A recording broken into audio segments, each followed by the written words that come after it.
Good morning, good afternoon, good evening. Welcome to today's Caffeine for the Soul.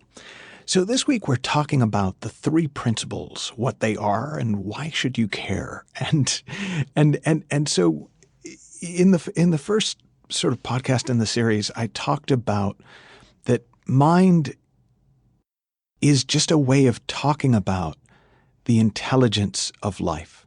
It's a way of talking about that aspect of life that ensures that roses flower on rose bushes, an acorn becomes an oak tree, and that the human seed creates a human baby, and that intelligence that we can see so clearly in nature is in us as well. It's not our personal mind, it's a universal mind, and that we can rely on that.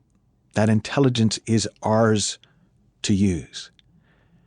And that there's also a universal consciousness. There is a capacity for experience that is almost, in a universal sense, the universe being aware of itself.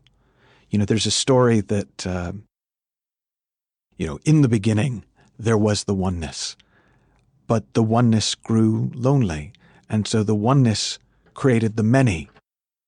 And that life is the process of the many returning to the oneness, of the oneness experiencing itself. Well, that's consciousness. That's our capacity to experience life, but also to experience ourselves as the experiencers of life. And then thought as a principle, the creative force, the content creator, that which takes the formless energy of life and turns it into the various forms and ideas that become the experiences and feelings that we have, that make my life different to your life, that make even my experience of a movie different to your experience of the same movie, my experience of an event different to your experience of that same event. And that these principles are just facts of life. They're constants in the world. But the reason that it's worth knowing about them is there are sort of two primary things that I think that come from really knowing about them. And today I wanted to talk about the inner spark, that presence of mind within us is like an inner spark. It's the best we have inside us. And when we wake up to that inner spark, it bursts into flame. Kind of like when you start a gas stove and it clicks, and you can see there's like a little bit of gas running, and it clicks and it clicks and it clicks, and finally the spark ignites the gas, and boom, you've got an inner flame. And I was writing about this week at Caffeine for the Soul over on the blog, and I talked about the expression "the lights are on, but there's nobody home," and I've always found that the opposite is true with people that I meet, that they're home. I mean, there's somebody there, they're functioning, but the lights aren't on, right? They're going through the motions, and there's nothing alive behind the eyes. But when you start to point someone back towards their inner spark, back towards the presence of mind inside them, the spark ignites, the light comes on, the gas. Now you're cooking with gas, right? And it's incredibly thrilling not only to watch the lights come on, but to watch how somebody's life can change in a heartbeat, how the way they do what they do, the way they interact with the world interacts with them changes when that light comes on. And one of the conversations that was absolutely life-changing for me was with a religious leader who shared the three principles in the context of his religion. And I kind of wondered about that, because to me, the principles are before religion. They're that which religion is an attempt to describe, to codify, to put form on.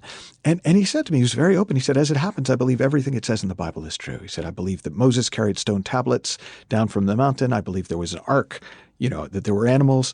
He said, but I believe that I am here on earth to wake people up to their soul. And if I can do that through sharing my religion, that is my favorite thing to do. But I found that more people wake up to their soul through seeing the nature of these universal constants, these universal principles, than I'm able to reach through my religion alone. So that's what I share. And I share it within the context of my religion, and I'm willing to share it without the context of my religion. And it sort of led us on to a conversation about babies in bathwater. The expression about throwing the baby out with the bathwater. Well, I think what happens is because people often have a strong reaction to religion at a certain point in their life, they kind of go away from what are the obvious excesses of religious form, from the things that may have been true 2,000 years ago, but clearly are not relevant in the same way today. And that they throw the baby out with the bathwater in rejecting the obvious things that aren't true, are no longer true, perhaps were never true, were always metaphorical.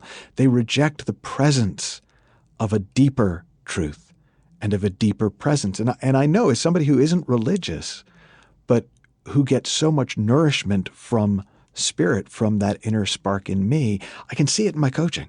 I can see that the most impactful coaching, the most impactful teaching that I do, it's doing the same thing. It's waking people up to their soul, to that inner spark, to that divine something, that divine nothing inside us, to pure consciousness, to our true nature, to the Holy Spirit, to our connection with God, to whatever it is that is alive within us from the moment we're born.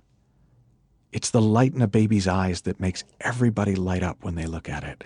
Whatever that is, it's us at our absolute best. And the beautiful thing is that it's available to everyone at any moment in their life. But we can fall asleep to it. And when we're asleep to it, we go through the motions. We do our best. We try to be happy. We try not to be too miserable. But then what consciousness does is it helps us wake back up to it.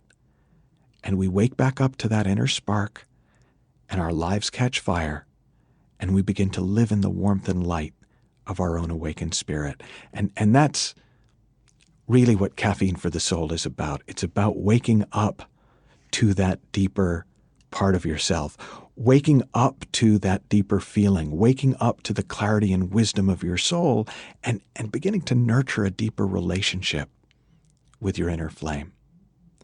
And so in the next podcast, I'm going to talk about sort of one of the other reasons why I think learning about these principles is so cool. But for today, I just invite you to look at your life and just to notice, what does that inner spark feel like in you? What are the moments when you feel connected up, when you feel alive? And instead of thinking, well, I feel alive when this happens, so I need to do more of this. What if those moments where you feel truly alive are the moments where you're most in touch with the deepest and most connected up part of yourself? Have fun, learn heaps, happy exploring, and I'll talk to you soon.